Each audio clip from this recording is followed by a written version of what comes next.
Continuando con el numeral 7 de nuestro primer tema, se trata de los discípulos caminantes en continua salida.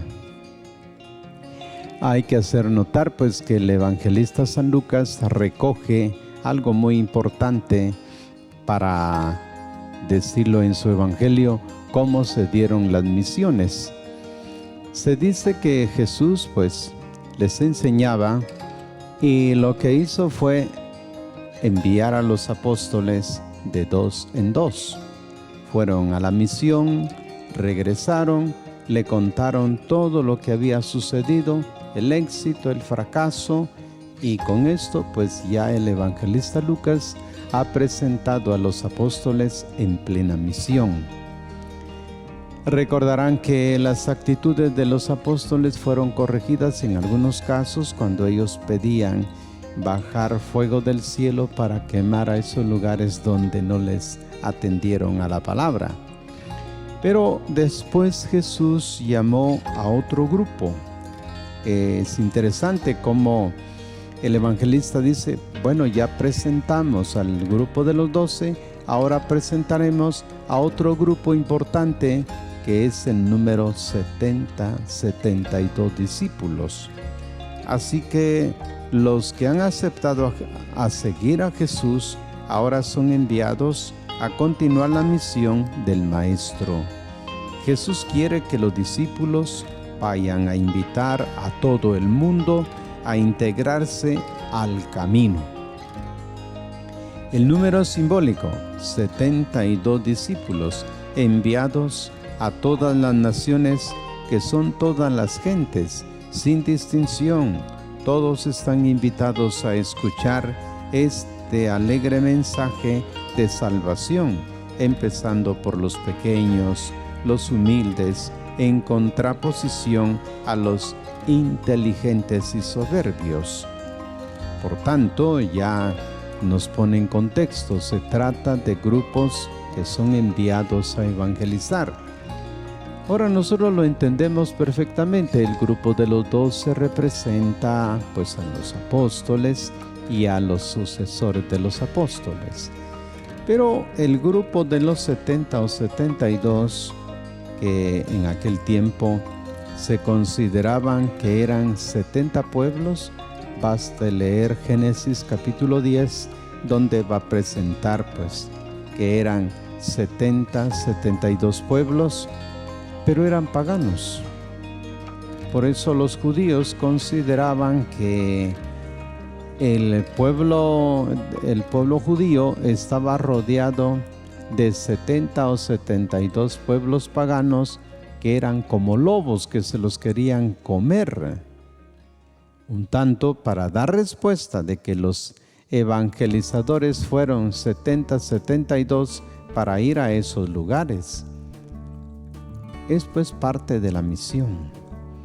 Ahora bien, las actitudes que requiere la salida misionera están también plasmados en el Evangelio según San Lucas.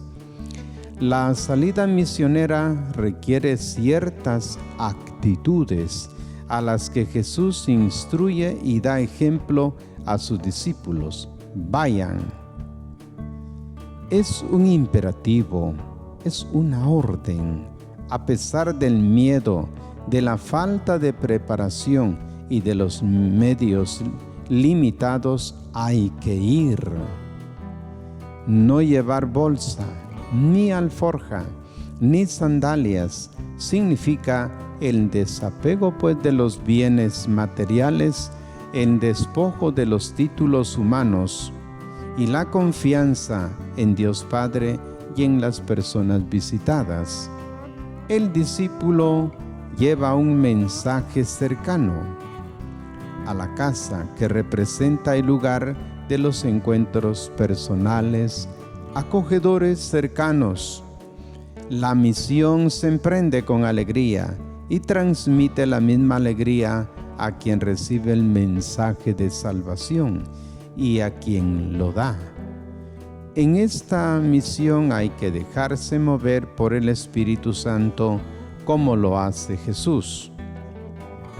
El mensaje se ofrece así como buena noticia de que Dios es misericordioso, un Dios de paz que quiere reconciliarse con todos sus hijos, un Dios que ofrece la salud a los enfermos y la gracia a todos los seres humanos. Compartir un amor que sana es parte importante de la misión. Los discípulos son enviados como buenos samaritanos.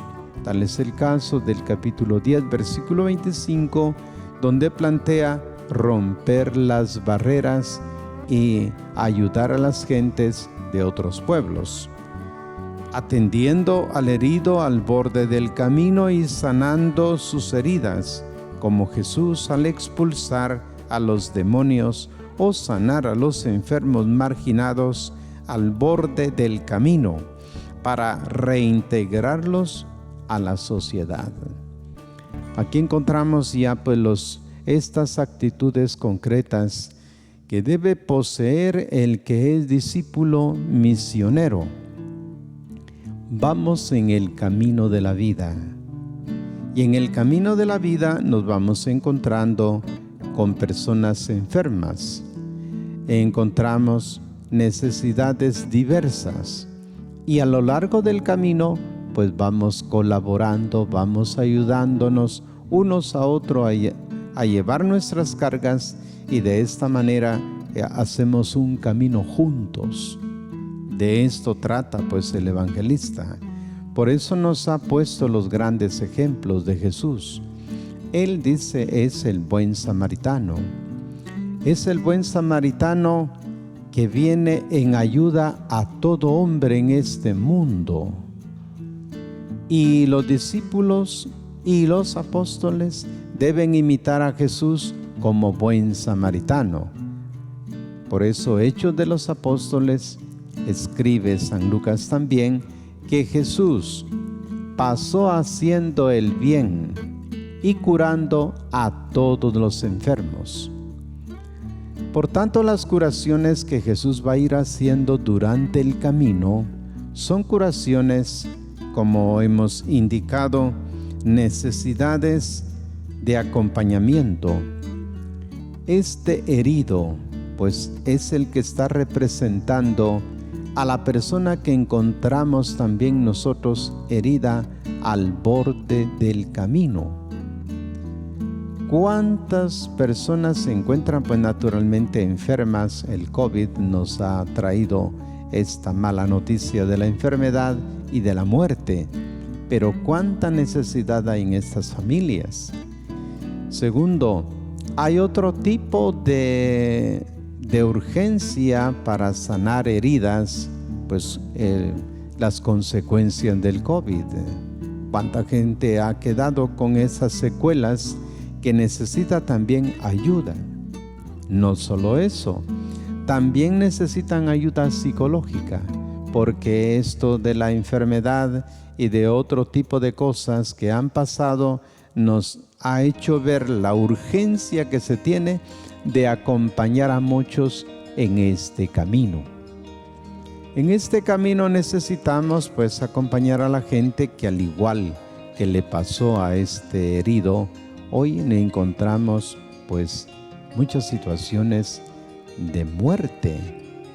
Observamos pues cuánto peligra la vida el hecho de salir a la casa, delincuentes, tantas situaciones e incluso de muerte por la cuestión de los impuestos que ponen estas maras, y que naturalmente la gente vive en zozobra por el temor de que en cualquier momento entregan la vida.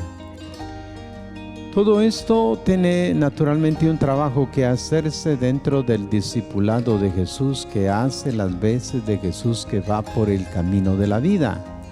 Y también nosotros que estamos en este camino de la vida debemos atender este tipo de situaciones, porque incluso son ahora problemas psicológicos en los que aquellos que tienen pues esta ciencia humana pues también pueden colaborar ayudando a tanta gente que ha perdido la ilusión y que ahora necesita un apoyo moral, un apoyo en el sentido de familia, un apoyo en el sentido de amistad para ir encontrando solución a las diferentes situaciones de enfermedad que encontramos. Por eso, al abordar el capítulo 10 del Evangelista según San Lucas, hablamos hacia una teología lucana del camino. Cuando hablamos de teología, pues se trata de hacer un análisis, una profundización de lo que es el camino. Teología, theos, logos, significa eso, Theos, Dios, y logos, tratado. Y cuando estudiamos algo a fondo, decimos, hacemos teología, es decir, profundizamos sobre el sentido que tienen estas palabras. Así, el tercer evangelista permite evidenciar una especie de hilo conductor en toda su obra, basado precisamente en el tema del camino. Es decir, partiendo del camino o éxodo de Jesús hasta el camino o éxodo de la comunidad. Por tal motivo podría reconocerse a Lucas como un verdadero y propio teólogo del camino desde una perspectiva cristológica y eclesiológica. Pues bien, estamos profundizando sobre este tema del camino y lo primero que nos damos cuenta es que se trata de un éxodo de Jesús. Ex significa salir. Hodos significa camino, salir al camino. Pero el camino ¿hacia dónde? Hasta la vida eterna. Y es el camino que ha realizado Jesús. Ha enseñado a vivir, comparte la vida con discípulos y apóstoles, pasa por la muerte y es glorificado y vuelve a la derecha del Padre. Por eso ese es el camino que Él va realizando. Pero en segundo lugar también se habla del camino o éxodo de la comunidad cristiana. Todos vamos haciendo camino, pues cada año que pasa es un día más, que se acerca uno a la eternidad. Y no porque la muerte sea destructora en el sentido de que todo se acabó, no, al contrario, es el punto de llegada. Nuestro éxodo, salir al camino de la vida eterna, pues es sumamente importante. Quien no sale al camino de la eternidad, pues nunca realiza el proyecto de Dios. Porque el proyecto de Dios es justamente eso, de que uno vaya conociéndole a Él y que amándole le sirva.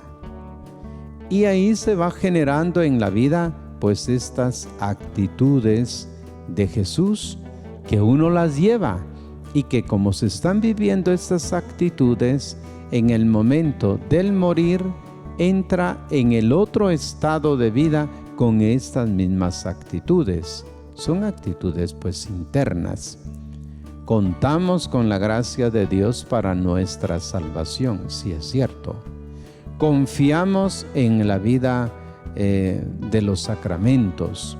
Confiamos, pero los sacramentos no son sino la presencia de Cristo que a través de su palabra y de la comunión que hemos vivido en la comunidad nos va preparando para estos momentos finales.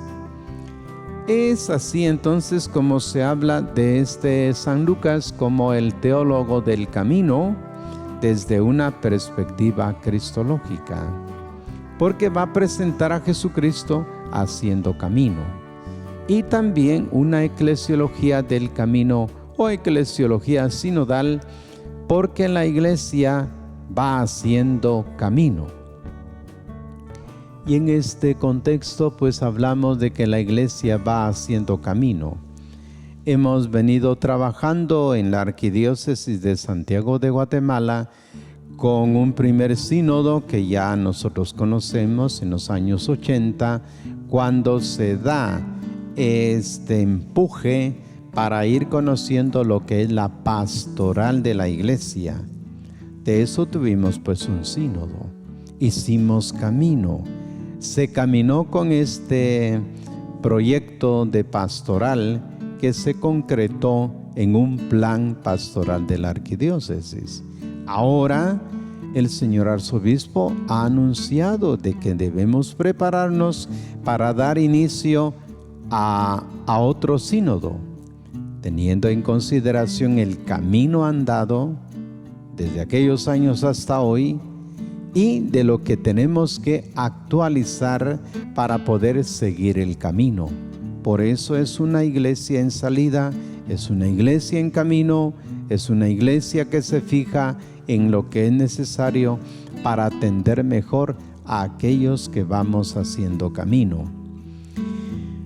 Un poco de historia. Entre los años 80-85, viviendo un clima aún violento, después de la Primera Guerra Judía, estamos hablando de los años 66 al 74, porque Lucas estaría planteando la historia de la salvación como un largo camino, una ardua travesía de Dios por el éxodo de la historia, un proyecto divino que no es estático sino dinámico, revelando así la figura de un Dios caminante en medio de las dificultades de su pueblo, con misericordia y paciencia. Por lo mismo, desde este punto de vista mesiánico, el camino de Jesús se pudo haber mostrado no solo como renovación de la alianza, sino como signo por el cual Dios, en su fidelidad, sigue actuando para redimir definitivamente a la humanidad sin distinción alguna, desde Jerusalén hasta los confines del mundo. Notamos pues ahora ya en este caminar que no le fue fácil para el pueblo de Dios. Primero, darse cuenta de que hizo camino con Jesús. Ellos abrieron camino en su misión pastoral. Tuvieron que enfrentar dificultades graves por la persecución del mismo pueblo judío que perseguían los judeocristianos.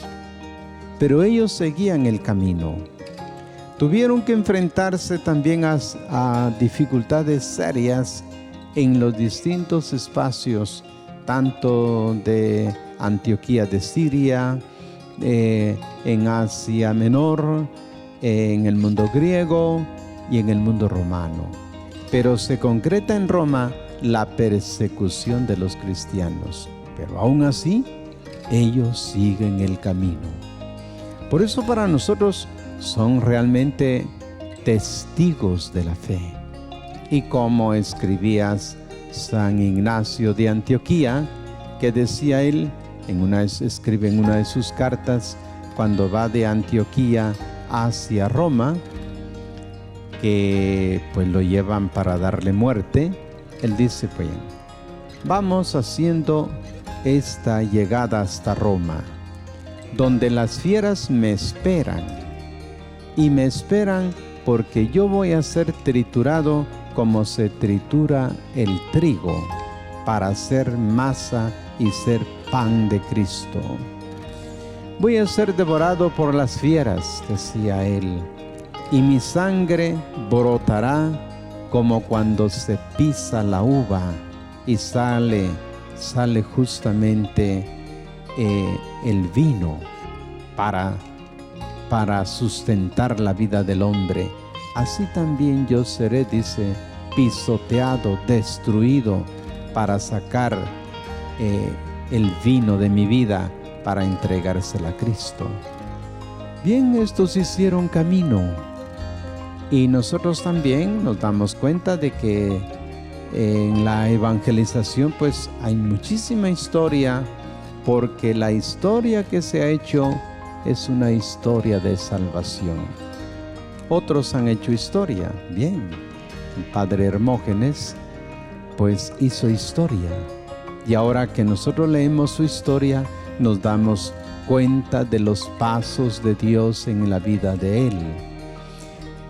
Otros tantos, Monseñor Gerardi, y su historia. Los mártires de Guatemala en general hicieron historia. Ahora la gran pregunta es, ¿qué historia de salvación estamos haciendo cada uno de nosotros? Así que como caminantes vamos haciendo historia. Y ojalá sea como lo escribe San Lucas, que Jesucristo pasó haciendo el bien.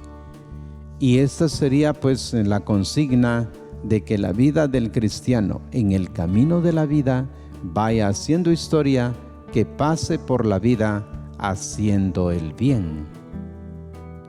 Así que ahora pues nos queda realmente a nosotros hacer eco de esta enseñanza, de este primer tema. ¿Hasta qué punto nosotros estamos comprometidos con el camino? Vamos al templo, muy bien, vamos a la misa, ¿estamos bien?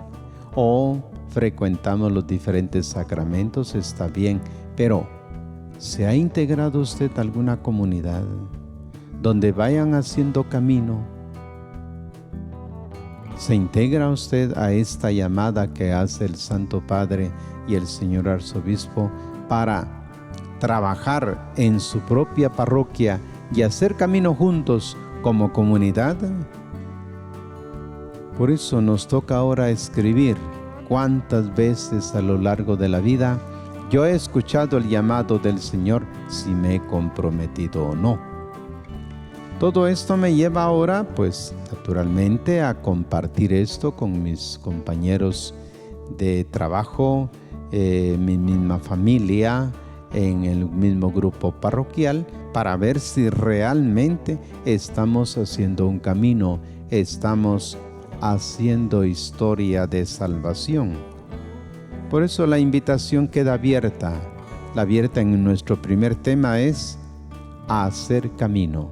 Caminemos juntos a la par de Jesús y que Jesús sea pues nuestra guía. Gracias por su atención.